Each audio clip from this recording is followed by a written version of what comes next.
Muy buenas noches, amigas y amigos. Mi nombre es Manuel López Sáenz. Hoy es 13 de octubre del año 2020 y esta es la transmisión número 105 ya del contenido Ciberterritorio Informativo, un espacio por la promoción de una cibercultura para el consumo y producción inteligente de contenido en la red.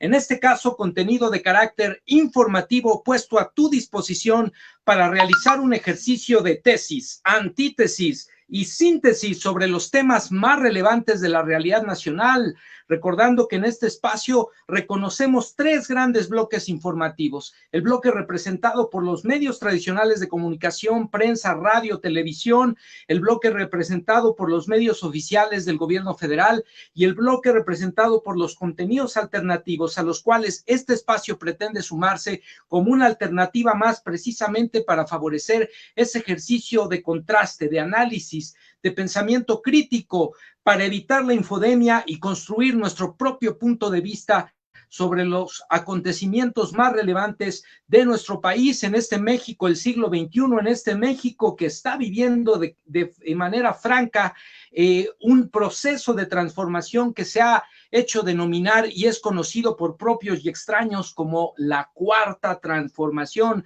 Pues bueno, amigas y amigos, tenemos contenidos interesantes como siempre para compartir con ustedes. Y bueno, la primera sección que ya conocen ustedes, hashtag 3 de 3, tenemos tres contenidos para comentar con ustedes sobre los acontecimientos de los últimos días en nuestro país, situaciones relevantes que comentar, que analizar, que reflexionar, desde luego. La barra de contenido hashtag COVID en México y en el mundo, donde retratamos con números, con cifras reales, información fidedigna, nada de toqueteos ni manipulaciones políticas, la situación de la pandemia en México y el mundo. Y finalmente nuestra sección hashtag incógnito, donde platicamos con un invitado, una invitada sorpresa, que nos va a dar a conocer su punto de vista sobre los acontecimientos, las situaciones, los fenómenos que estamos viviendo en el México del siglo XXI, en este México de la llamada cuarta transformación. Quédense con nosotros porque tenemos una invitada muy, muy interesante que va a platicar el día de hoy. Quédense para que vean de quién se trata y escuchen sus interesantes puntos de vista. Pues dicho lo anterior, amigas y amigos, comenzamos. En los contenidos etiquetados en la sección hashtag 3 de 3, tenemos el contenido relacionado con fideicomisos no, recursos sí. Y es que esta información que ha dado vueltas durante los últimos días en nuestro país la recuperamos ahora del portal de noticias del periódico La Jornada, en su edición digital, publicada el día de ayer y firmada por el politólogo, el analista, el académico, el periodista John Ackerman. La nota se titula Adiós a los fideicomisos, por John Ackerman, y dice así: antes la oposición tomaba la tribuna de la Cámara de Diputados y ocupaba las calles con el enaltecido propósito de defender la justicia y parar el saqueo de los recursos públicos. Hoy, en contraste, la oposición protesta con el vergonzoso objetivo de salvar sus cuentas bancarias. Es una vil mentira que defender los fideicomisos es equivalente a proteger la ciencia, el arte, el deporte, las víctimas o los damnificados. Todos estos sectores ya reciben y seguirán recibiendo un sólido apoyo de parte del presupuesto federal. Lo único que desaparecerá es la forma discrecional, corrupta, en suma poco transparente, en que antes se canalizaban estos importantes financiamientos. El gobierno federal hoy cuenta con 337 fideicomisos que juntos manejan la friolera de 749,000 millones de pesos. Esta figura jurídica es uno de los legados más nefastos de la llamada larga noche neoliberal. En lugar de generar nuevas políticas de Estado para resolver de fondo las problemáticas de los sectores estratégicos, el viejo régimen se limitaba a ofrecer parches temporales y discrecionales para simular su atención en el corto plazo y entregar de manera opaca los recursos a manos poco confiables. Por ejemplo, tal y como hemos comentado en otra parte, los fideicomisos de CONACYT se convirtieron en auténticos hoyos negros durante los gobiernos pasados. La actual secretaria de la Función Pública, Irma Eréndira Sandoval, también ha publicado importantes textos científicos en la materia. Uno de los compromisos más importantes del presidente Andrés Manuel López Obrador ha sido evitar la triangulación de los fondos públicos. Los programas sociales, por ejemplo, ya no se canalizan por medio de organizaciones intermediarias que en el mejor de los casos utilizaban estos fondos para generar clientelas y en el peor robaban a manos llenas. Ahora todas las becas y apoyos se depositan directamente en las cuentas bancarias de los beneficiarios finales. Nos encontramos desde luego frente al mismo proceso de limpia con respecto a los fideicomisos.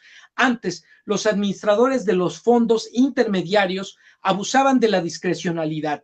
Esta discrecionalidad que ofrecen este tipo de figuras privadas para favorecer a sus amigos, incluso también para saquear descaradamente al fisco. También cualquier fideicomiso, aún el más pulcro y bien administrado, siempre incurre en onerosos gastos de operación que desperdician recursos públicos necesarios, pero ahora los beneficiarios finales recibirán sus apoyos directamente del presupuesto federal. No confundamos la forma con el fondo, dice Ackerman. Los fideicomisos públicos no son más que cuentas de banco, contratos propios del derecho mercantil, figuras jurídicas creadas ex profeso precisamente con fines de uso del recurso de manera opaca, de manera discrecional. Existen con el único propósito de darle la vuelta a las leyes del presupuesto y de rendición de cuentas, así como reducir o eliminar la supervisión del Poder Legislativo sobre el gasto gubernamental. No existe ninguna otra ventaja de esta figura jurídica. Y aquí, amigas y amigos, hay que identificar quiénes son los más asiduos, los más apasionados defensores de estos fideicomisos. Se acaba de anunciar que la llamada Alianza de Gobernadores Federalistas opositores al actual gobierno federal van a emprender una batalla legal, una batalla jurídica, porque dicen estos fideicomisos son muy importantes para sus administraciones. Lo cierto es que esos recursos llegaban sin ninguna reglas de operación, sin ninguna normatividad sobre rendición de cuentas y era parte, entre otras jugosos presupuestos de las partidas discrecionales para que los gobernadores de los estados hicieran lo que quisieran con el dinero de todas y todos los mexicanos. Por supuesto, también están los legisladores de la oposición, incluso también legisladores de uno de los partidos que impulsó la alianza, en la coalición Juntos Haremos Historia, el caso del Partido del Trabajo, que se ha declarado un férreo crítico de esta medida por parte del gobierno federal. Lo cierto es que hay que analizar en qué medida, bajo qué mecanismos se asignarían los recursos que ya no estarían destinados para la asignación mediante los fideicomisos. Ahí concedemos razón a los legisladores del Partido del Trabajo. Lo que no concedemos razón y no podemos compartir con la oposición, por supuesto, es que estos recursos sigan llegando sin reglas de operación, sigan llegando sin reglas de rendición de cuentas, sigan llegando para financiar proyectos que nada tienen que ver con la ciencia, pero se disfrazan de ciencia, que nada tienen que ver con la cultura, pero se disfrazan de verdaderos churros cinematográficos, que nada tienen que ver con la cultura y que en ese sentido pues es importante poner el acento y ver de qué manera, cuáles son los verdaderos proyectos y los destinatarios que sí necesitan y que sí merecen ser apoyados con el recurso público, con el dinero de todas y todos los mexicanos. Basta de vividores como Eugenio Derbez, como Omar Chaparro, que patrocinaron con fondos públicos del llamado Fidecine, de este fideicomiso para el cine, verdaderos churros cinematográficos que nada aportan al intelecto ni a la cultura, ni representan la idiosincrasia de nuestro querido país. Basta de simulaciones, basta de entregar a verdaderos mafiosos de la ciencia y de la tecnología recursos que nada tienen que ver con el avance científico y tecnológico en beneficio de nuestra población. Basta de discrecionalidad, basta de saqueo, basta de robo, Basta de simulación y de eso se trata, amigas y amigos. Por otro lado, ahora bien, es cierto, dice Ackerman, que además de la urgente tarea de desaparecer los fideicomisos, también habría que construir la ruta para la canalización directa de recursos públicos a las nobles instituciones y causas que hasta ahora han dependido en gran parte de este tipo de contratos para su financiamiento. Absolutamente nadie está planteando dejar la ciencia, el arte, las víctimas y los damnificados sin recursos.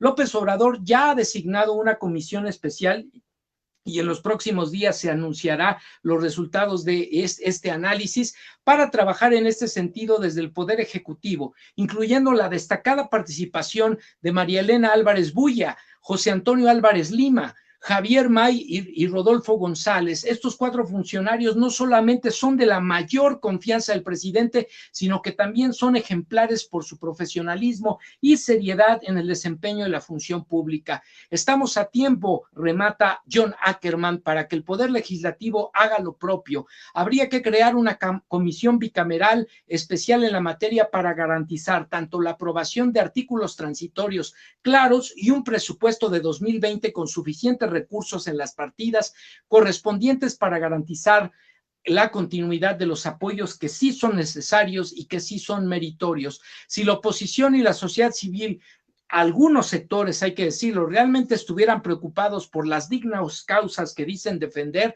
estarían invirtiendo sus energías precisamente en ese sentido, a favor de garantizar el financiamiento público para el arte, la ciencia, las víctimas, los damnificados, en lugar de estar en la defensa de la simulación de las cuentas bancarias y las formas jurídicas utilizadas por el viejo régimen. Pues aquí lo tienen, amigas y amigos, la batalla sigue, el debate sigue, y lo cierto es que hay que dar seguimiento puntual a los argumentos de uno y otro sentido para tomar propio punto de vista. Sin embargo, también hay que identificar con mucha claridad quiénes son los que defienden airadamente, apasionadamente estos fideicomisos y cuáles son los verdaderos intereses que los mueven, que los representan y que están detrás.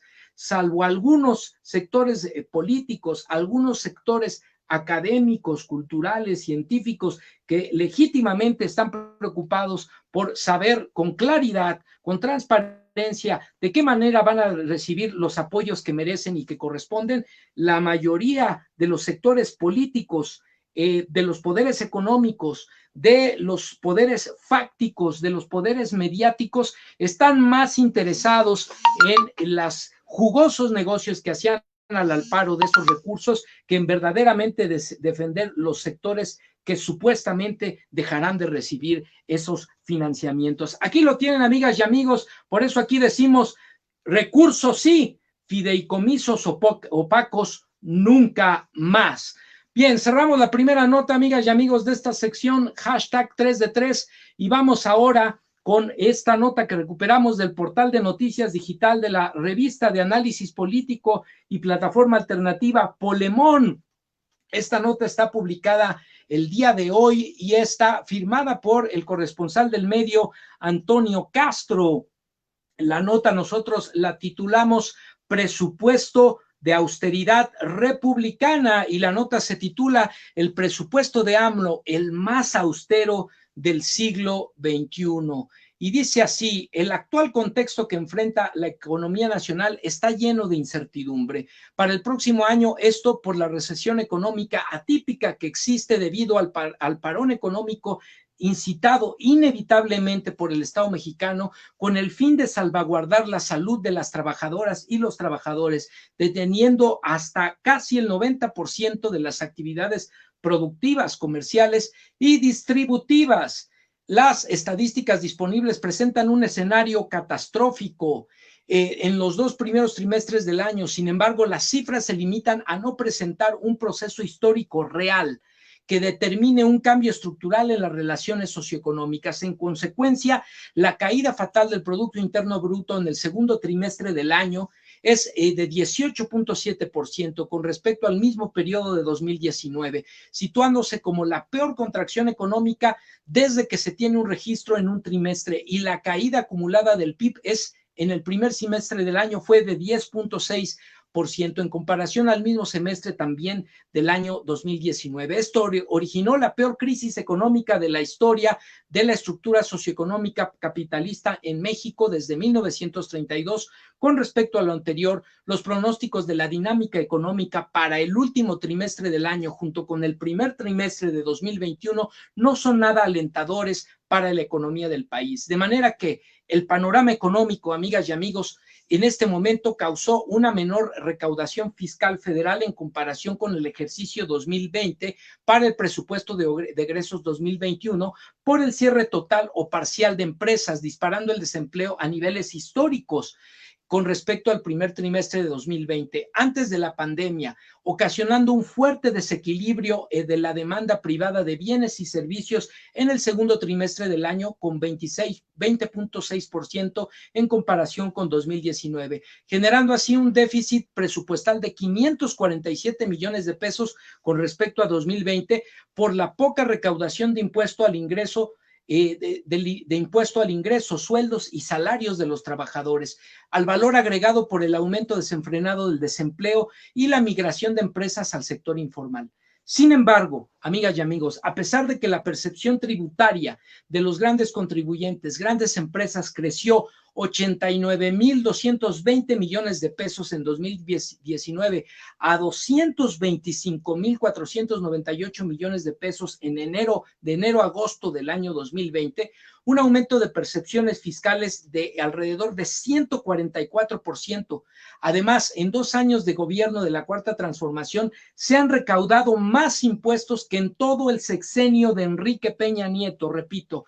En poco menos de 2 años del actual gobierno se han logrado recaudar más impuestos que en todo el sexenio del expresidente Enrique Peña Nieto, donde se condonaron a los grandes contribuyentes alrededor de 246.336 millones de pesos, alimentando junto a las condonaciones acumuladas del sexenio calderonista, 166.922 millones de pesos, lo cual en los 2 sexenios ascendía a una suma de 413.258 millones de pesos condonados a los altos contribuyentes. Eso es lo que extrañan, eso es lo que añoran, eso es lo que los frenáticos y los frenados, así como lo escuchan, amigas y amigos, claman porque regrese, la condonación de sus responsabilidades, de las obligaciones fiscales de los que más tienen, de los que más han ganado al amparo del poder público en este país, y eso es lo que reclaman al actual gobierno federal. Finalmente, este gobierno, mediante una disciplina fiscal férrea, mediante el uso adecuado de los mecanismos de cobro de las responsabilidades a los contribuyentes, ha logrado esta recaudación histórica y ha logrado atender las necesidades más apremiantes de la población utilizando los recursos públicos para los fines que son verdaderamente necesarios sin adquirir endeudamiento, que esa es otra de las grandes prácticas que utilizaban los gobiernos neoliberales. Nos hablaban de supuesto crecimiento, nos hablaban de estabilidad de finanzas, pero no nos decían cuánto nos endeudaban y cuánto a la postre nos iba a costar del presupuesto de cada año estar pagando no capital, simple y sencillamente intereses de la deuda que nos dejaron estos irresponsables y que no sabemos en dónde quedó, que no sabemos en qué tipo de servicios o beneficios se tradujo para nada más y nada menos que nosotros, que somos quienes seguimos y seguiremos pagando durante mucho tiempo ese endeudamiento irresponsable de los que ahora dicen que sí saben, que sí sabían cómo hacerlo, pero no lo demostraron cuando tuvieron la oportunidad. Ciertos factores definieron, continúa la nota, la actual recesión, que en principios no son determinantes para la actividad económica. Sin embargo, estos lo son para el pleno desarrollo de la sociedad, tal y como la emergencia sanitaria que sobrepasa los límites de la lógica económica. Una variable exógena que determinará las relaciones socioeconómicas es un posible rebrote de COVID-19 para el mes de noviembre, que ocasionaría detener nuevamente la actividad económica hasta no tener una vacuna confiable. No obstante, la Organización Mundial de la Salud declaró que posiblemente el COVID-19 sea endémico en el futuro, es decir, que convivirá con nosotros, con la humanidad, como parte de nuestra vida cotidiana. Ante la falta de certeza económica para el próximo año, el gobierno de la Cuarta Transformación ha propuesto al Pleno de la Cámara de Diputados un presupuesto austero para el ejercicio 2021, con reducciones de presupuesto en todas las dependencias de primer nivel de gobierno y la desaparición de 14 subsecretarías de gobierno. Del mismo modo, optó por reducir las participaciones a las entidades federativas y municipios con respecto a 2020. Sin embargo, el presupuesto atiende 3 áreas urgentes y concretas: acceso a la salud, con un aumento del 9.1% para el ejercicio presupuestal 2021, para intensificar el combate a la pandemia del COVID-19, seguridad pública, con un aumento del 8.6% con respecto al 2020, y proyectos de inversión y desarrollo con 107.2 mil millones de pesos, principalmente en el sureste del país, porque en la historia reciente del régimen de acumulación neoliberal hubo un crecimiento económico nacional promedio anual de 2.5%, con fuertes periodos de estancamiento. No obstante, en el sureste mexicano, en comparación con el norte del país, no solo se estancó económicamente, anulando la contribución a la economía nacional, sino decreció sin desarrollar infraestructura productiva sólida, que desató carencias sociales, estructurales bastante graves. Por tal motivo, el presupuesto en principio es dirigido a combatir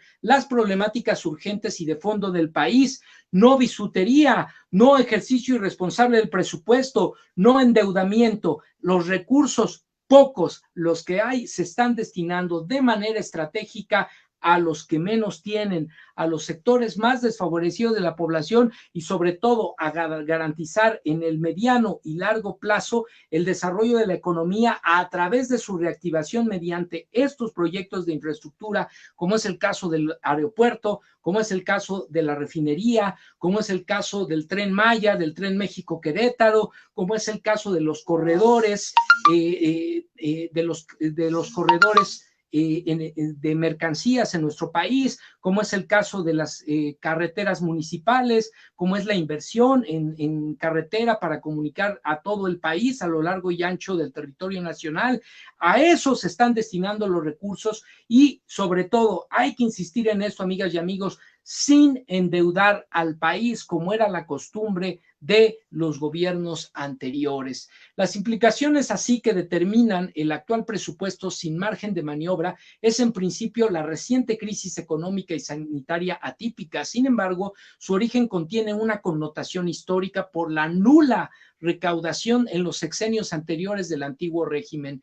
El estudio Estadísticas Tributarias en América Latina y el Caribe 2020, realizado por la Organización para la Cooperación y el Desarrollo Económico, la OCDE, coloca a México como el quinto país que menos percepción tributaria absorbe, con 16.1% en comparación a su Producto Interno Bruto, por debajo del promedio de América Latina y el Caribe, que representa el 23.1% de la región, y de países con menor Producto Interno Bruto que México, como el caso de Nicaragua, Honduras y El Salvador. Ese es el problema que dejaron, la bomba de tiempo que dejaron las administraciones anteriores, con la exención, la condonación de impuestos a los grandes potentados, a quienes les patrocinaron las campañas presidenciales, a quienes les permitieron la realización de jugosos negocios, que quienes incluso después del ejercicio de su presidencia se volvieron sus empleados, precisamente por los favores que, al amparo del poder de la máxima responsabilidad pública en nuestro país,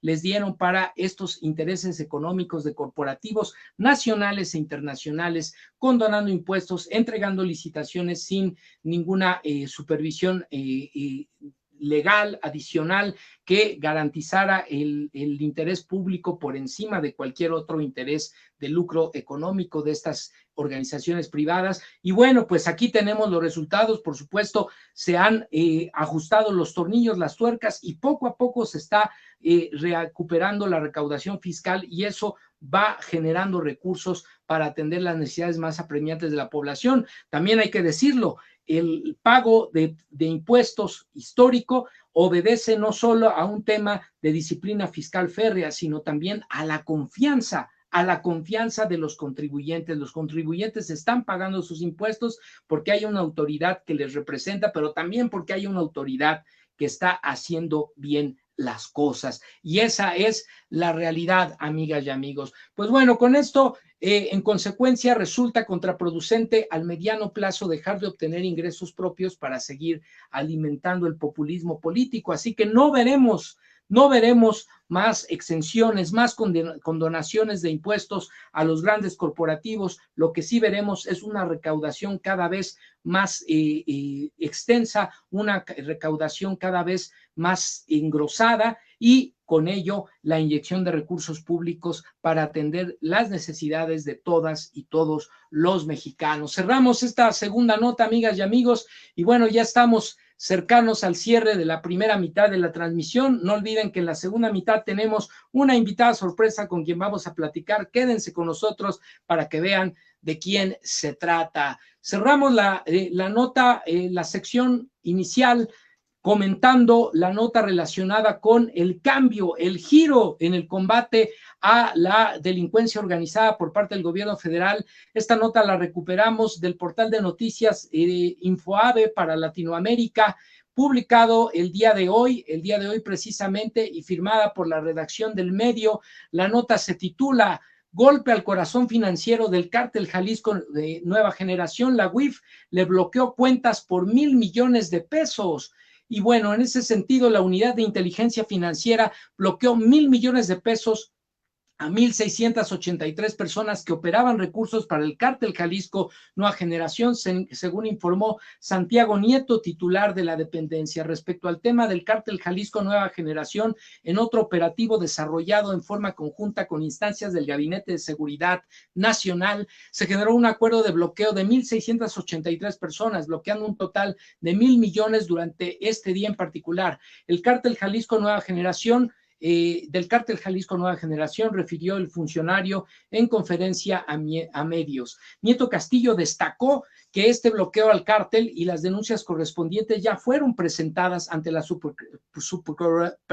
subprocuraduría, disculpen ustedes, especializada en investigación de delincuencia organizada, dependiente de la Fiscalía General de la República. Agregó que tras una investigación fue detenido un magistrado que protegía al grupo delictivo encabezado por Nemesio Ceguera Cervantes, alias El Mencho. Sí, siguen cayendo los jueces corruptos, esos representantes del Poder Judicial que tanto le defiende la oposición moralmente derrotada a su autonomía, que tanto defiende la división de poderes. Se les olvida de qué manera corrompieron, enquistaron a elementos sumamente corruptos en el Poder Judicial de nuestro país, que son los que liberan delincuentes, que son los que avalan a los exfuncionarios públicos, que son los que les permitieron hacer sus negocios impunemente estando en las responsabilidades que ocuparon en el gobierno federal. Esa es la realidad. Todavía hay mucho que hacer en materia de limpiar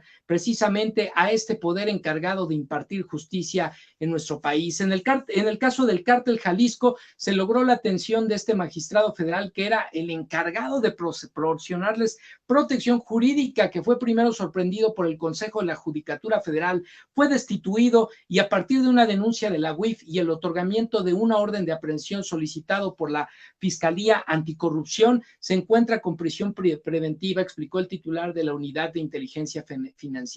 También señaló que los recursos previamente congelados que no son reclamados, por lo que permanecen dentro del sistema financiero, ejemplificó el caso de una cuenta abandonada por alrededor de $2 millones.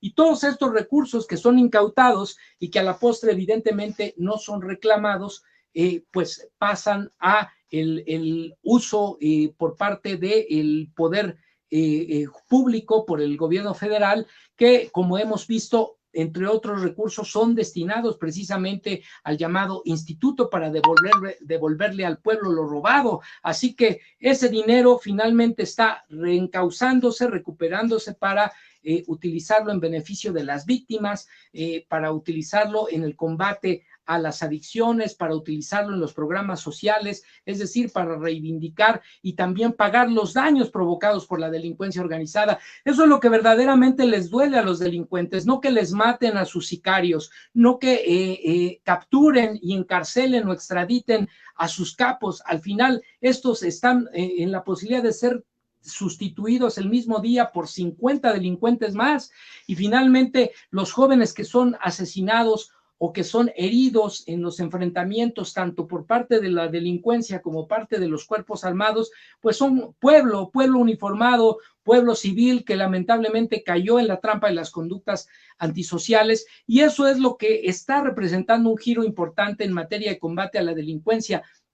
Se ha desvirtuado esta idea de los abrazos, no balazos. No se trata de perdonar a los delincuentes, se trata de pegarles donde más les duele, utilizar los mecanismos de inteligencia financiera para confiscarle los recursos que obtienen de las actividades delincuenciales y utilizarlos en beneficio de la población, y por otro lado generar condiciones, oportunidades para que los jóvenes tengan trabajo, tengan estudio, tengan oportunidades de desarrollo por la vía de las conductas verdaderamente adecuadas, de las conductas que les permitan incorporarse de manera eficaz a la sociedad, una sociedad que les necesita. La sociedad mexicana necesita a sus jóvenes estudiando, trabajando, produciendo, creando, innovando, no en las calles, no muertos de hambre, no en trabajos de explotación o en las filas de delincuencia organizada. Y ese es el giro, amigas y amigos. Pues con esto cerramos la primera sección de nuestro programa, hashtag 3 de 3, y vamos rápidamente a la sección de el COVID en México y el mundo. Comentar que el día de hoy se anunció ya la firma de contratos para la compra de las vacunas el próximo año, así que esta es la nota que tenemos preparada, así que como las cifras reales, contantes y sonantes de cómo está la situación actual del coronavirus en nuestro país. Rápidamente comentamos, antes de ir con nuestra invitada, esta nota la recuperamos del portal de noticias digital CNN para Latinoamérica.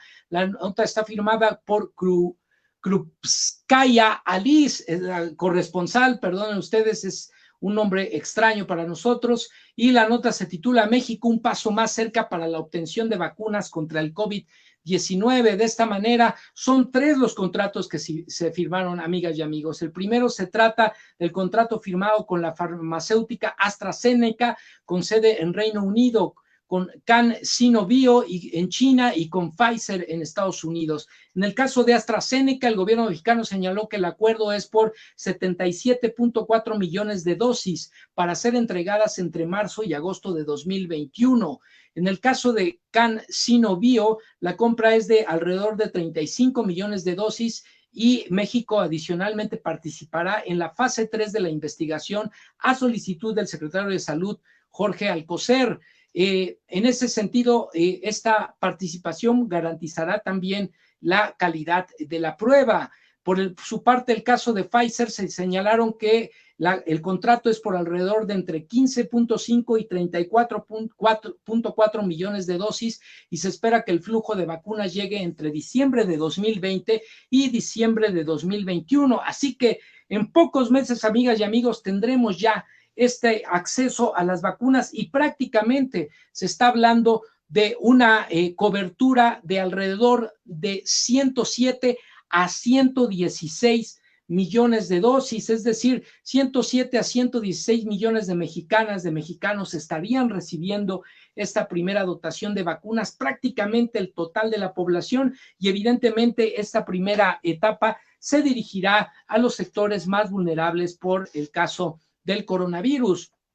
Por otro lado, en cuanto a los números, al momento en nuestro país, aunque ya no activos, que esa es la cifra manipulada que dan los medios tradicionales de comunicación, sí ha habido desde el primer caso que se detectó al día de hoy 825,340 casos, pero de esos únicamente están activos hoy 25,390 en un país de alrededor de 130 millones, 25,390 casos activos. Por otro lado, tenemos un total de 1,806,511 pruebas realizadas en el país, y al momento tenemos también, hay que decirlo, 601,571 personas que se han recuperado, es decir, 7 de cada 10 personas que enferman de coronavirus en nuestro país se recuperan satisfactoriamente. Lamentablemente tenemos 84,420 defunciones, estas defunciones más de la mitad asociadas a problemas de padecimientos crónico-degenerativos que están asociados a el desarrollo grave del cuadro grave de la enfermedad de coronavirus. Por eso es muy importante seguir las medidas de prevención de contagio, de higiene y sobre todo cuidar nuestra salud, cuidar nuestra alimentación, hacer ejercicio, cuidar el fortalecimiento de nuestro sistema inmunológico para evitar ser parte de este sector vulnerable de la población que lamentablemente puede desencadenar en un cuadro fatal de la enfermedad. Pero esas son las cifras reales, amigas y amigos, y la verdad es que la jornada ha implicado un esfuerzo extraordinario por parte de nuestros profesionales de la salud, médicas, médicos, enfermeras, enfermeros, nuestras autoridades sanitarias que han hecho un trabajo ejemplar y reconocido por los órganos mundiales más importantes en materia de salud, como la Organización Mundial de la Salud, entre otros organismos. Y bueno, esas son las cifras, esos son los datos duros, contantes y sonantes, y con esto cerramos la primera parte de nuestra transmisión, y ahora sí, vamos amigas y amigos, con nuestra invitada sorpresa para que vean ustedes de quién se trata.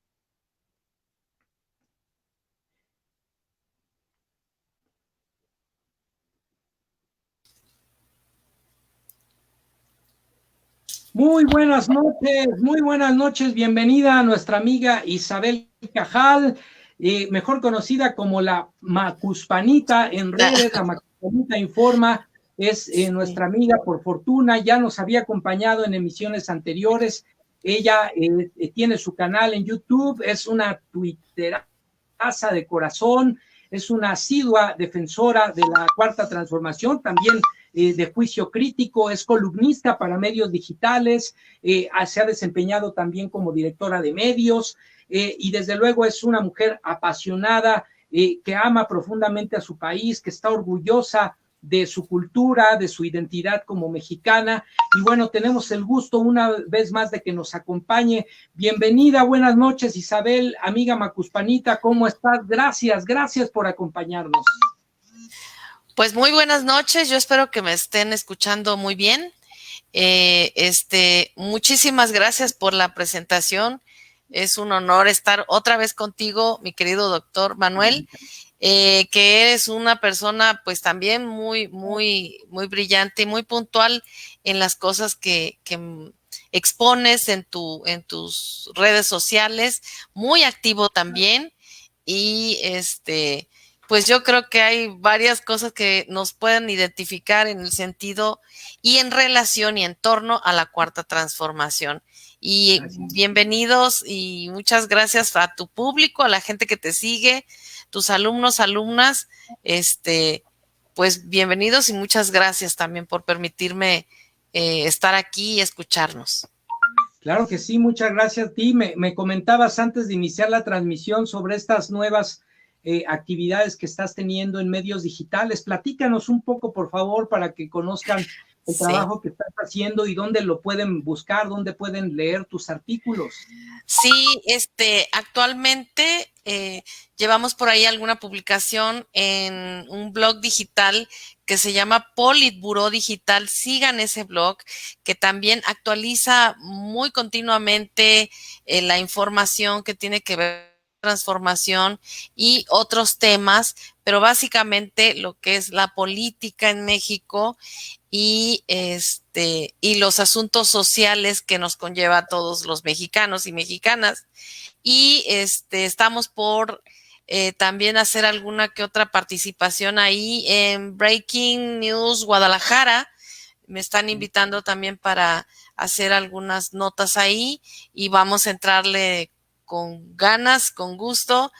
Hay mucho que decir de Guadalajara, hay mucho que decir de Jalisco, sobre todo con ese gobernador que deja mucho que desear, entre otros gobernadores. Habrás de saber, mi querido doctor, entre otros gobernadores. cosa de ese bloque de gobernadores que no ata pie con bola y que además verdaderamente se ha dedicado a saquear sus estados, a endeudarlos y a hacer un golpeteo politiquero sí, verdaderamente lamentable a la actual administración encabezada por Andrés Manuel López Obrador.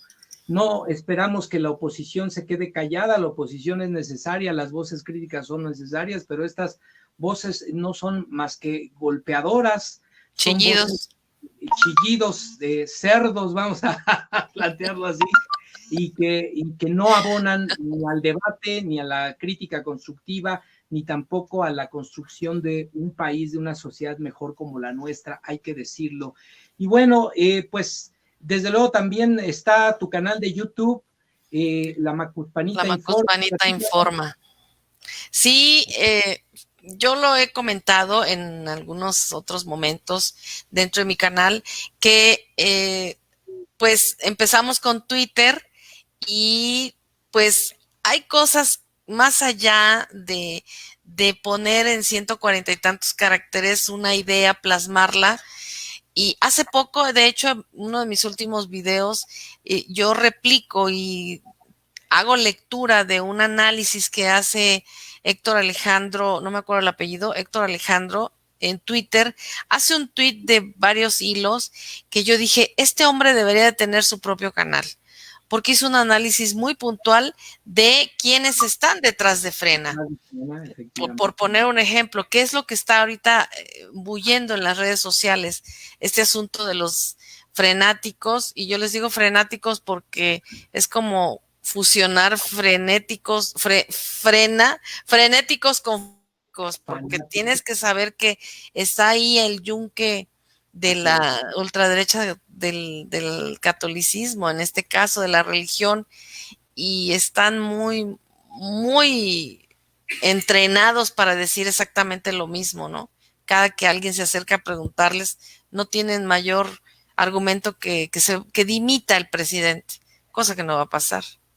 No, pues ya les dijeron que les van a mandar a poner sus hamacas y que pues que esperen por lo menos a la revocación. Doctor, si el presidente les pone las hamacas con unas enramadas, yo me llevo mi juguito de coco y hasta los acompaño. Sí, yo también los acompañaría, dije yo. Me dieron ganas de decirle, oiga, licenciado Andrés Manuel, ni cuando andábamos con usted apoyándolo y todo, nunca nos puso unas hamacas. ¿Qué onda con usted? ¿No? Yo también quiero mi hamaca. Vamos a poner el hashtag, sí, yo también quiero mi hamaca. Sí. Y entre frenáticos y frenados te veas, Isabel, ¿cómo ves este otro bloque? Que pues son más de lo mismo, pero digamos es como un bloque ya netamente de los empresarios, dan la cara a ciertos sectores empresariales, como el encabezado por Gustavo de Hoyos, por Claudio X González Jr., frenados, además paradójico, pues sí están frenados, sí, porque se les ha puesto el alto. ¿Tú qué opinas al respecto de este otro bloque? Bueno, el presidente estaba hablando de que es sí por México, ¿no? En el sentido de que este señor de Hoyos negros, dice Jalife, el doctor Jalife, Gustavo de Hoyos negros, y el otro, el señor X, bueno, que están armando otra mengambrea, pero desafortunadamente para ellos no salen. Un verdadero líder está al frente de... yo trabajé, creo que, no sé tú, pero los que hemos trabajado para empresas, muchas de esas empresas que tienen jefes responsables, a veces llega antes el jefe que tú. Porque es su empresa, porque es su interés, porque tiene que estar ahí, porque es un líder, porque pone el ejemplo, porque no hemos visto a Gilberto Lozano. Y mira, no son nuevos, ¿eh? Esta gente no es nueva. En el caso de los Frena está atrás los Abascal. Gente que viene del prismo más añejo que este nuevo PRI que nos presentaba Enrique Peña Nieto en su momento como el PRI renovado. Ya los limpiamos. Renovado de mañas. Sí, pero él en ese momento él nos lo presentaba como ese PRI renovado, el PRI impoluto, el PRI libre de todo, ¿no? De gluten, este, como nuevo producto chatarra, como dice el presidente, nos presentó a todo su gabinete de puro ladrón, pero se nos olvidó, a nosotros los mexicanos, se nos olvida que el PRI viejo subsiste y persiste. Tan es así que Carlos Salinas de Gortari no ha sacado las manos de la política.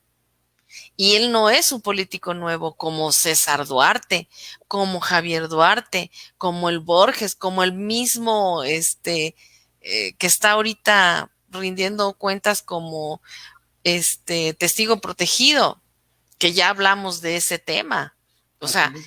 estos son los nuevos, pero son gente que aprendió de los otros y los otros están sacando estos panfletos de protesta que no va para ningún lado. No sé si tú sepas, pero ya hay gente indigente que ya los abandonó porque están diciendo que, que son los cuidadores de las casitas de campaña y que están diciendo que antes les daban 2 sándwiches con un juguito o con agua y que eso no, durante el día, pues eso no alimenta a nadie. Y entonces al ver que no hay más comida, están abandonando el campamento o el gueto, como él mismo Gilberto Lozano lo dijo. Entonces es pura patraña. Que no hay enemigo menor, yo siempre lo he dicho. No Claro. hay enemigo menor. Y el enemigo está en casa porque están ahí en el Zócalo. Ahora, que digan los AMLovers, que está obstruyendo las vías, no están obstruyendo las vías, están mero en la plancha del Zócalo. Que sí es molesto, claro que es molesto, pero por ejemplo, alguien que quiere cruzar de una esquina a otra tiene que rodear el Zócalo porque estos Así señores es. están ahí. Eso es causa molestia, pero en la vialidad vehicular está libre. Ahí sí está libre, ¿no? Pero ¿cómo puedes ver tú, volviendo a esto de los líderes, qué diferencia hay entre un líder como el presidente Andrés Manuel López Obrador? Yo puse un tuit hace poco donde estaba en plena lluvia y el señor estaba con un micrófono lanzando las arengas y dando educación política. ¿Cómo le vas a dar tú, Gilberto Lozano, educación política a tus seguidores con la pura arenga de decir que dimita el presidente, que se vaya por traición a la patria, que dimita, que se vaya? ¿En dónde están los argumentos y las propuestas? Claro. Esto va a terminar por caerse. No tienen el presupuesto y si lo tienen, no lo sueltan porque no están llevando los víveres como debiera ser. Tú te metes porque además no sé si lo hagan a propósito, pero en Telegram tienen abierto su grupo de Telegram. Tienen como 1,000 personas ahí de miembros y tú te das cuenta que están a cada rato diciendo, compañeros, vayan ayúdennos por favor a hacer sándwiches, lleven comida al campamento, porque así le llaman ellos. Entonces están desorganizados, en fin, no hay una lucha social No hay que agenda. les tenga la sangre, no hay una agenda que les tenga No hay- la sangre encendida todo el tiempo. No va para Efectivamente, cuando, por ejemplo, el caso del campamento de reforma, que lo han inadecuadamente equiparado, había una agenda clara, una identificación con el movimiento, había una indignación por lo que la mayoría sabíamos había pasado en la elección del 2006. Pero además, yo que visité varias veces el campamento, era un corredor auténticamente artístico, cultural, lúdico, de encuentro de la así es, gente, de hermandad, de armonía, y a nadie se le impedía el paso, ¿eh? No había policías cuidando que dijeran por aquí así no pueden es. pasar, este es territorio del campamento, no, de ninguna manera. Había una agenda cultural, política, científica, había círculos de lectura, clubes de ajedrez, Así música, es. teatro, representaciones y desde luego pues la información que fluía constantemente sobre lo que estaba pasando durante el proceso de impugnación y después ya lo que fue la imposición y la resistencia. Entonces, Sí. había una clara identificación con el movimiento por parte de quienes lo integrábamos, y también había una agenda que era marcada evidentemente por un líder, pero por otro lado también había la posibilidad de dialogar, de identificar qué era lo que se buscaba, el rescate, la recuperación del resultado de la elección que habíamos impulsado millones de mexicanas y mexicanos para buscar una alternativa de transformación desde ese entonces, que tenía su antecedente en 1988 y que siguió impulsando hasta este momento de la historia en el que estamos finalmente viendo que por la vía pacífica, democrática, electoral, se llegó al poder y hay un líder que encabeza un movimiento de transformación con el cual nos identificamos millones de mexicanas y de mexicanos. Y por otro lado, cuando hablas de la presencia o la permanencia de ciertos personajes oscuros de la política mexicana y hablas de Carlos Salinas de Gortari, escuchaba yo en estos días que una de las encuestas o de las compañías encuestadoras que hizo esta elección de quién podría dirigir el partido Morena es una encuestadora asociada precisamente a Carlos Salinas de Gortari. Y por ahí esto pues nos empieza a poner en duda quiénes son los personajes que al final dejaron llegar a esta posibilidad de presidir Morena. Por un lado, un Mario Delgado, que hemos dado cuenta de sus desatinos, y por otro lado, un Porfirio Muñoz Ledo, que ya no sabemos si está totalmente en sus cabales. ¿Qué opinión te merece esto, Isabel? Mira, yo no me había querido meter a este asunto de Morena porque en este momento es un partido. Morena nació como un movimiento y no nació hace poco. Como movimiento ya tiene su tiempo. Andrés Manuel López Obrador lo venía acariciando ese movimiento en el momento mucho antes de este pacto por México, que ahí firmaron los chuchos y ahí es donde dijo Andrés Manuel, esto no va para ningún lado.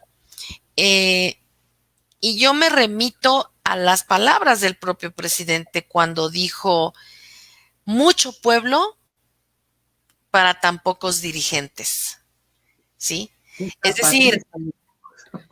Es decir, Morena, yo estoy afiliada a Morena. Yo me afilié a Morena personalmente, decidí hacerlo porque queríamos tener el 100% de las casillas bien resguardadas por estas truculentadas de las que ya habíamos padecido en sexenios anteriores. Entonces dijimos, no solamente vamos a recorrer las calles con la diputada del distrito o con la que queríamos como gobernadora acá en el Estado de México, la maestra Delfina, sí, sino que queríamos que esto fuera vigilar.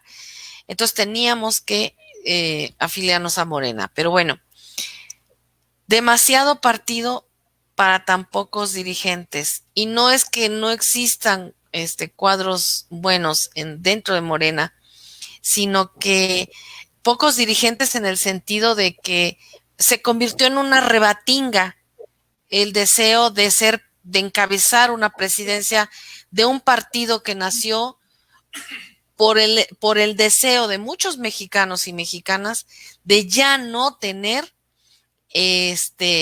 la partidocracia, ¿sí? De ya no convertirnos en lo mismo. Claro que el líder principal está de permiso porque está haciendo una función pública, pero ¿qué pasa con los demás? O sea, está bien que el líder principal esté ahorita en una función pública que representa a todos los mexicanos, pero ¿por qué no se empeñaron entonces en hacer esta escuela política dentro de Morena? Entre ellos, hasta que vino de interino Ramírez Cuellar, y el otro que está dentro de la escuela de política, que se me olvida ahorita el apellido. No, bueno, ahorita está el Fisgón, Rafael Bueno, Barajas, pero también eh, Enrique Dussel. Dussel, sí, porque tiene un apellido raro. Hasta que llegaron ellos y dijeron, vamos a hacer escuela política. Pero antes de eso, ni Jade Polewski se enfocó en eso, ni nadie lo hizo. Entonces, Muñoz Ledo, francamente, en mi opinión, Muñoz Ledo es un señor que a duras penas ya puede. Es posible que tenga las ganas de tener una presidencia como la tuvo en la Cámara de Diputados, en la mesa directiva, pero que el señor no daba una, porque su cuerpo ya no le permite dar más, ¿no? Hay que entender que ya tus tiempos se van. O sea, hay que asumir las edades cronológicas con elegancia y decir, yo ya no estoy, porque no voy a dar el ancho, porque Morena es demasiado partido. Y estoy hablando de la militancia de Morena. La militancia de Morena está más arriba, políticamente hablando, y representativamente hablando, que los propios personas que quieren ser dirigentes o que quieren dirigir este partido. Está la rebatinga ahí, no hay todavía acuérdate que quedaron a puntos, ni siquiera un punto de diferencia entre Mario Delgado y Muñoz Ledo, quedaron a menos, pero esa encuesta, tenemos que entender que las encuestas tienen un rango de un margen de error. Entonces, si tú cubres ese margen de error con esa pequeña puntuación de diferencia entre ambos, pues Ya no están hay, empatados. por eso hablaban de empate técnico. El Así es, asunto, hay un empate técnico. me parece que tocas varios aspectos que son importantes. Por un lado, Pero no quiero dejar pasar mi comentario, sí, perdón que te interrumpa, no, discúlpame. no, adelante, adelante, adelante. Yo sí estaba Citlali, porque yo pienso que Citlali Ella iba tiene a secretaria, ¿no? secretaria del consejo, pero Citlali pienso, es mi opinión, Claro. Estando como secretaria del consejo, me parece buena figura porque es joven, pero además de que, no solo porque es joven, sino porque ella trae mucho la escuela de Andrés Manuel López Obrador. Yo así la visualizo. Yo pienso que, sí, yo pienso que son muy pocos los que están tanto en el gabinete del presidente como dentro de la dirigencia de Morena, o bueno, que se están postulando para, que tienen la capacidad y el expertise para leer los mensajes entre líneas que el presidente Andrés Manuel López Obrador lanza todos los días, porque habla de todo, pero todos los días les lanza dos que tres perlitas a la gente de la dirigencia de Morena. Hay que saberlo leer. A Andrés Manuel hay que saberlo leer. Es un animal político de mucha altura y hay que saberlo leer. Y ella es de las pocas políticas, claro, está de senadora, pero es de las pocas políticas que sabe leer estas entrelíneas que lanza el presidente. Así es. Sí, yo coincido en que es el tiempo de los jóvenes y recuperaría este punto que toca sobre la formación política, porque además hay que decirlo, estarás de acuerdo conmigo, que no solo es un problema de Morena. Desde hace muchísimos años, los partidos políticos en general en nuestro país abandonaron la formación política, abandonaron las escuelas de formación política y entonces pasaron de un pragmatismo a un adoctrinamiento, a un clientelismo verdaderamente asqueroso, lamentable, que nada tiene que ver con el ejercicio de la política y que nada tiene que ver con la formación de cuadros para garantizar los mejores representantes populares desde las distintas visiones y posturas que están congregadas en una sociedad tan diversa, tan plural como la nuestra.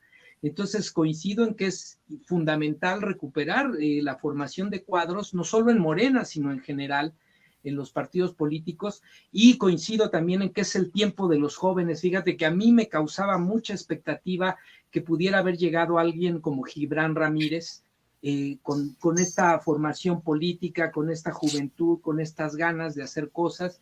Y bueno, esta reflexión que tú nos planteas, vaya pues para los jóvenes que nos ven, porque hay mucho que hacer en distintas trincheras de nuestro país. Una trinchera que no debemos olvidar y que lamentablemente ha sido desprestigiada por este discurso despolitizador de la derecha es precisamente la política. La política es noble cuando hay gente que se compromete, cuando hay gente que representa verdaderamente los intereses del colectivo, y es el tiempo de la renovación, del cambio generacional, es el tiempo de los jóvenes.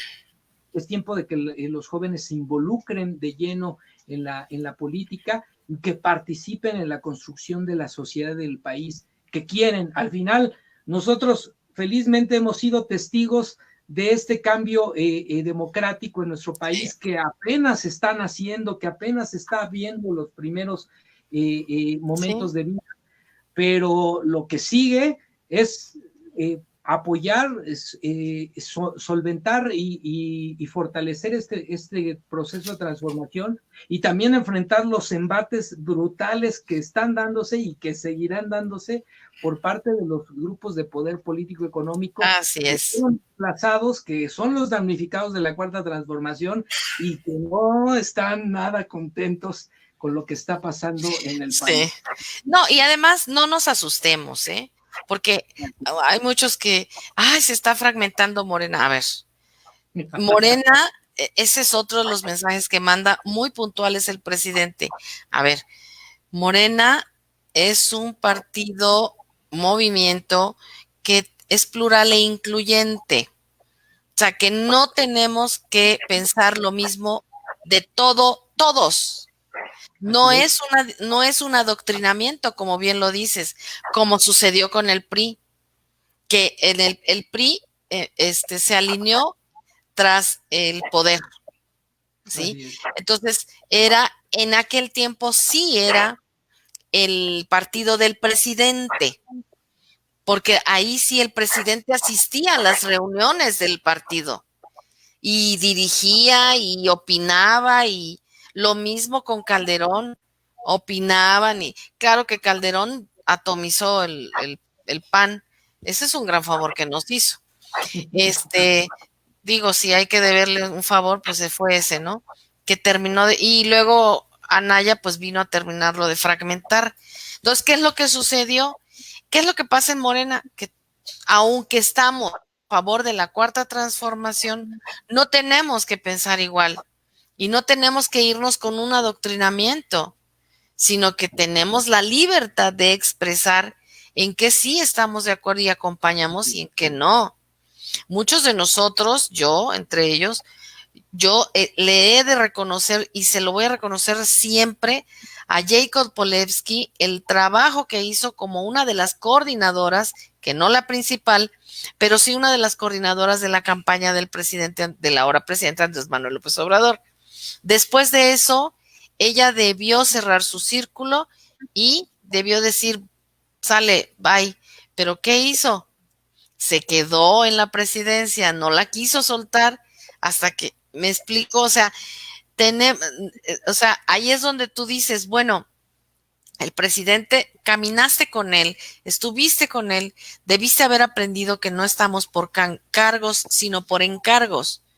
Y tú solamente tenías un encargo temporal que quisiste extender y que además impusiste, por ejemplo, y ahí está el ejemplo de Barbosa en Puebla. Criticaste y te convertiste en lo que criticaste, porque impusiste un gobernador que no era, porque Morena en su interior estaba postulando a otro, que a mí en lo personal me parecía bueno, uno de los senadores, un poblano, que se me escapa ahorita el nombre, que está haciendo una buena labor dentro del Armenta. El senador Armenta, que está dentro del grupo pues parlamentario de Morena en el Senado y que es a mí me parecía un buen elemento, pero no, o sea, sí me explico, este tipo de cosas, no nos asustemos y que ni se asuste la derecha y que ni se agarre de ahí, porque Morena, aunque llegue, es un partido joven, pero aunque llegue a su mayoría de edad, Morena va a continuar siendo igual polémico y va a seguir esto así, porque es una hervidera de ideas nuevas, ¿no? Así Y es. no todos vamos a coincidir siempre. Es Y lo que creo. esperemos que en ese hervidero de ideas lo que empiece a emerger cada vez con más fuerza sea precisamente los jóvenes, ¿no? Este cambio generacional tan importante, tan necesario. Ya dieron un primer paso porque el voto joven fue el que definió en buena medida la elección en 2018.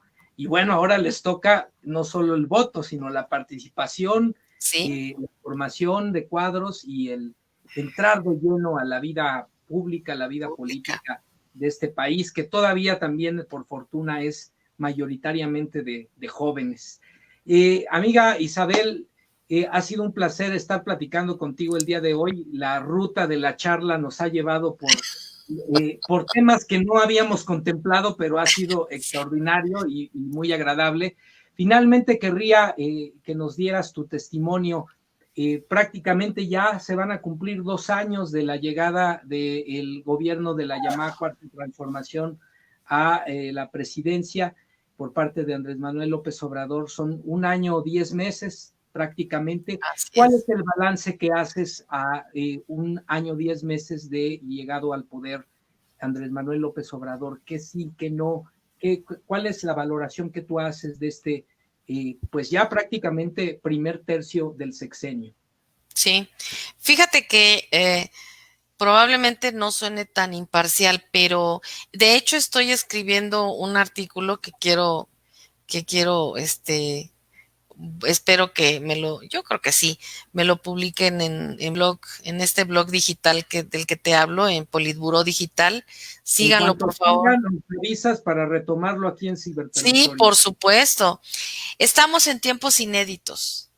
Sí, Estamos en tiempos inéditos. Se está reescribiendo una historia, porque estamos en tiempos en donde había cosas que no ocurrían y que desde años estábamos deseando que ocurrieran. Y una de las cosas es pues la parte de las ayudas o los apoyos sociales directamente a las personas necesitadas, que aún falta mucho camino por recorrer. Las obras de infraestructura, una refinería que no está quedando en una sola barda perimetral y que no está haciendo, que está haciendo puntualmente, día por día se está cumpliendo la agenda de cada día en el avance de la construcción, y ahí abro el abanico a todas las demás obras de infraestructura.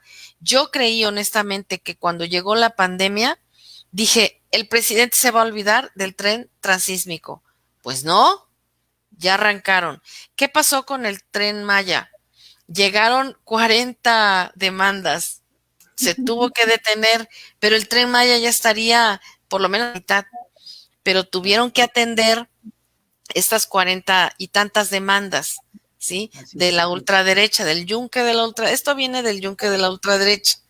Entonces, tiempos inéditos en donde tú estás viendo que una minoría rapaz está poniéndole piedras al camino, al progreso y al bienestar de México, al bienestar de los mexicanos. Porque este tren Maya, yo tengo familiares en otros países y me están hablando de que hasta allá les está llegando la noticia de estas obras de infraestructura que está, familiares y amigos, gente que vive en Australia, que vive en otros países, en España, y que les está causando un gran asombro el nuevo rostro que está teniendo o que va a tener México con estas obras de infraestructura, algo que no habíamos visto, obras que van a ser terminadas. Y lo digo con esa certidumbre que me da el decirte, doctor, que el ejemplo que más pronto que tenemos es ¿cómo se llama? Los que hizo el presidente, los segundos pisos vehiculares, que todo el mundo dijo que era un fraude, que todo el mundo dijo que no se iban a acabar y se terminaron y se ahorró dinero. Se está ahorrando dinero. Tú hablabas ahorita de un punto acerca de la recaudación y del presupuesto austero. Dice el presidente, ya dimos un trancazo para apartar nuestras vacunas y seamos de los primeros que en otros laboratorios vamos a formar parte de la fase 3. O sea, estamos no solamente aportando con dinero, sino también con cerebros, o sea, con científicos mexicanos, para que esa fase 3 pueda ser concluida aquí en México y se derramen las vacunas aquí, seamos de los primeros, ¿sí? Eso no lo habíamos visto. No habíamos visto que nos dijera un presidente, híjole, ¿qué creen? Que como vamos a pagar las vacunas, ya no va a ser del 16% el impuesto al valor agregado, ahora va a ser del 18 o del 20 porque tenemos que pagar esas vacunas. Eso tampoco, o sea, eso es algo inédito, que podrás decir, o uno de la ultraderecha podrá decir, ay, qué tontería. No, señor, cuando tú estás hablando de un peso, pues es una babosada. Pero cuando tú estás hablando de una recaudación de millones, de cientos de miles de millones de pesos, entonces discúlpame, ya no es una tontería, es algo inédito, ¿sí? Y cuando tú estás hablando de que ahora hay una pequeña minoría rapaz plantada en el Zócalo que no figura para nada y que solamente pusieron unas casitas, es algo inédito. Es algo inédito ver una protesta tonta en carros, que nada más gritan desde los volantes los conductores que se vaya que renuncie Andrés Manuel. Es algo inédito. A ningún presidente, nadie le habían, creo que, según yo, no sé si me falla la memoria, le habían pedido o habían interpuesto una denuncia para que que dimitiera en su función pública, ¿no? No habíamos visto a una unidad de inteligencia financiera dándole un quebranto al corazón de un cártel por medio del dinero. No se necesita una sola bala para desquebrajar un modus operandi como de estos tamaños. Y lo está pasando. No habíamos visto, porque eso es algo inédito, una tremenda comunicación de un presidente todas las mañanas. No lo habíamos visto. Un presidente que le preguntan y contesta y dice, y cuando no tiene la respuesta dice, no tengo el dato, pero déjame checar, en tantos días yo te traigo al secretario que corresponde y te va a dar la respuesta. Eso jamás lo habíamos visto de un presidente, al menos yo no. ¿Sí? Y que trae al secretario y lo saca de su oficina a la misma Rocío Nale la ha sacado, está al tanto está metida en la refinería, bueno, pero cuando se requiere de que vaya y conteste una pregunta, la trae aquí a México, la planta en el palacio y le dice, a ver, contéstale a él. Nunca habíamos tenido tanta comunicación de un presidente al pueblo. Nunca lo habíamos visto. Y no solo él, sino que toda su gente. Ahora, hablabas tú hace rato, ya para concluir, y lo leí también, de que le va a dar corte a 16 subsecretarías. Cuando tú hablas de una subsecretaría, no hablas de que un cuate está sentado atrás de un escritorio, de un montonal de gente haciendo, con perdón de la expresión, horas nacha. Sí. Sí, porque como dice el presidente, metías al primo, metías al abuelito, metías al hermano a tener horas nacha y cobrar como si trabajaran de verdad. Entonces, quitas tus subsecretarías y aparte de que ahora sí ves trabajar a los secretarios de Estado, ahora sí los ves sudar la gota gorda y ahí tienes a la secretaria Albores que anda con él que anda con él repartiendo estos apoyos a los ancianos, en fin, ¿no? Los apoyos sociales. Y ahí la ves sudando la gota gorda y ahora con menos personal haciendo más, eso tampoco lo habías visto. Y así como eso, yo te puedo enumerar. Ahora, ¿qué falta? Faltan muchas cosas, por supuesto. En 2 años tú no puedes borrar, como estos señores quieren borrar con su discurso vacío, quieren borrar todo el desastre que dejaron. Eso, teníamos idea del desastre que dejaron, pero ahora nos los están poniendo el presidente en esta, no sé si tú lo veas, pero yo sí lo veo, doctor. En esa pantallota nos está poniendo los documentos. Hoy dijo algo que a mí me pareció una de las cosas más ofensivas después de Tileno 21 que nos había dicho el presidente. 2 días antes de que Felipe Calderón Espurio Hinojosa saliera de la presidencia, autorizó 19 millones de dólares para un curso a 3 personas y ese curso de hora y media, y que todavía hace falta pagar 6 millones de dólares de esos 19 millones de dólares. Y le preguntó la periodista, o el periodista, me parece que le preguntó, oiga, ¿y se va a acabar de pagar eso? Y el presidente en pocas palabras dijo, nosotros no vamos a pagar eso. Entonces, teníamos idea de todo lo que robaban, teníamos idea. Decíamos, ay, la Casa Blanca de 84 millones de pesos, qué ofensivo.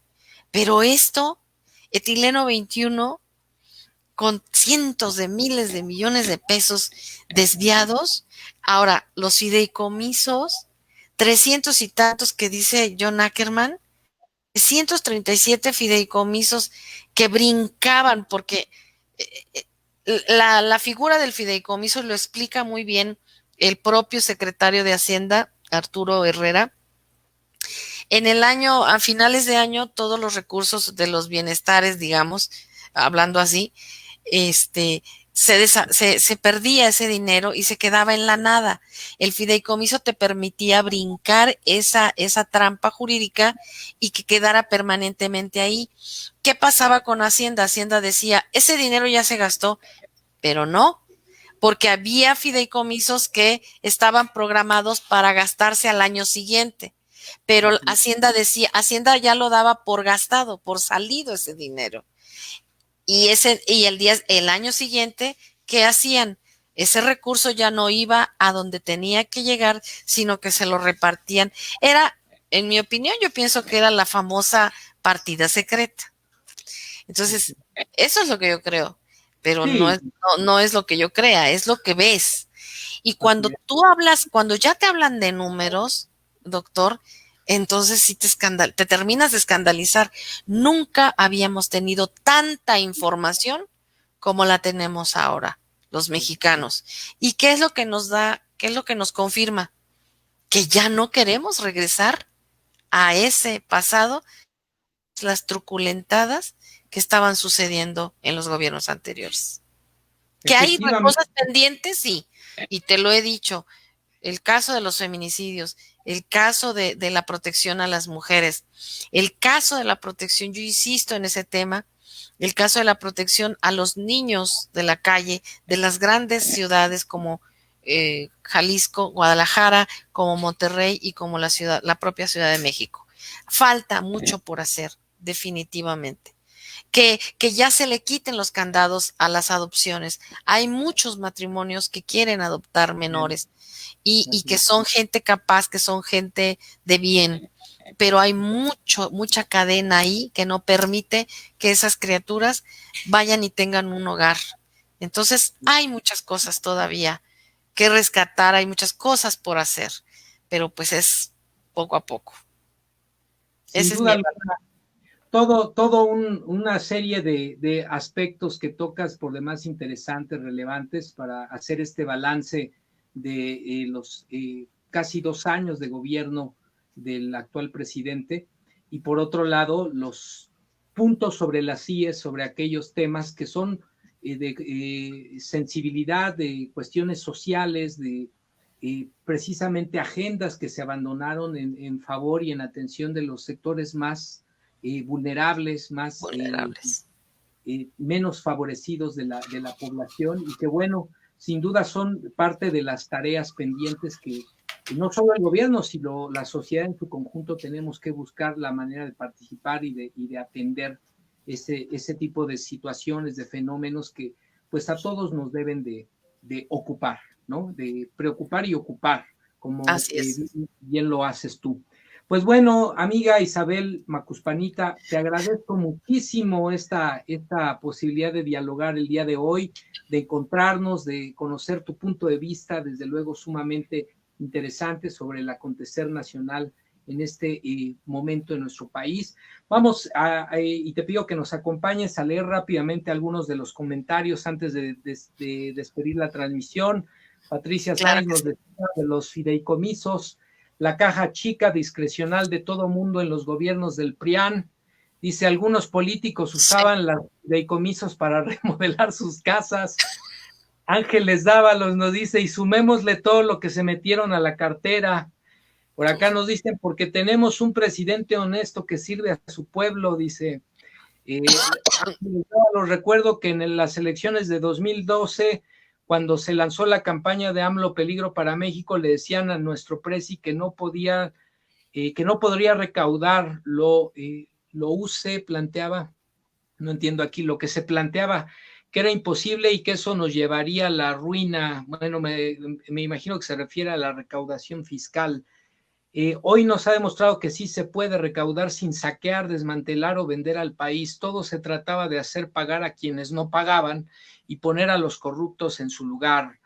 Patricia Sáenz nos dice, narcogobiernos tienen a sus alfiles en el Poder Judicial en relación pues al tema de los jueces corruptos que hacen cada triquiñuela. Silvia Trejo Sandoval, hola, buenas noches a todos. Macus, saludos. Ay, Susi. Te manda saludos. Ángeles Dávalos dice, invitadaza y aplausos.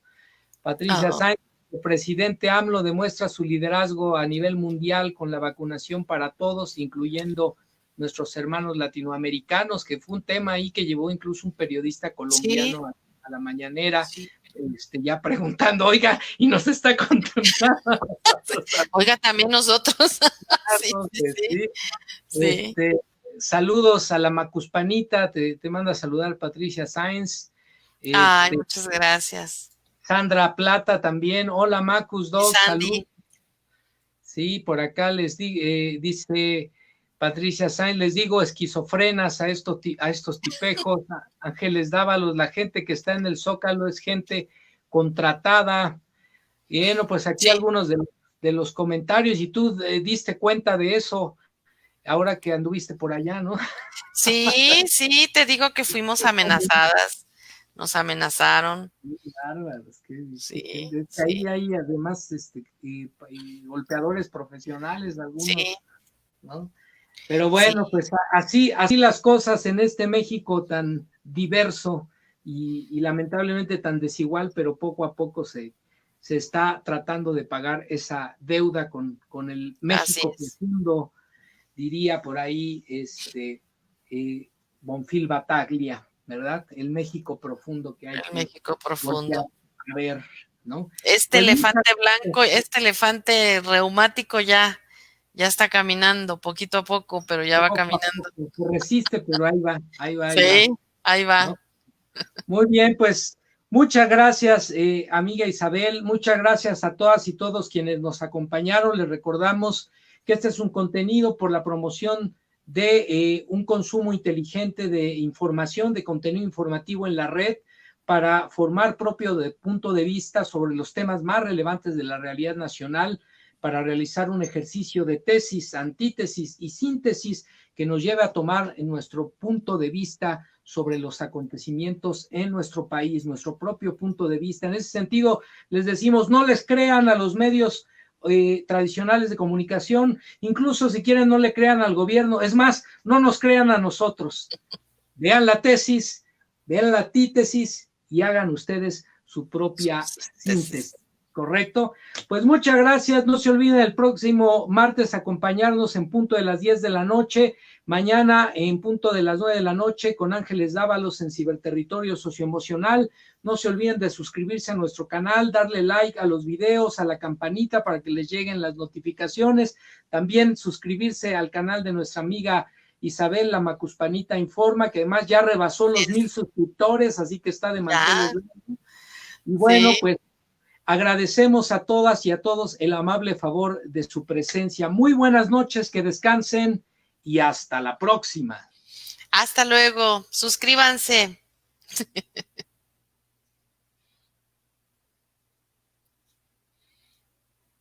Muy bien.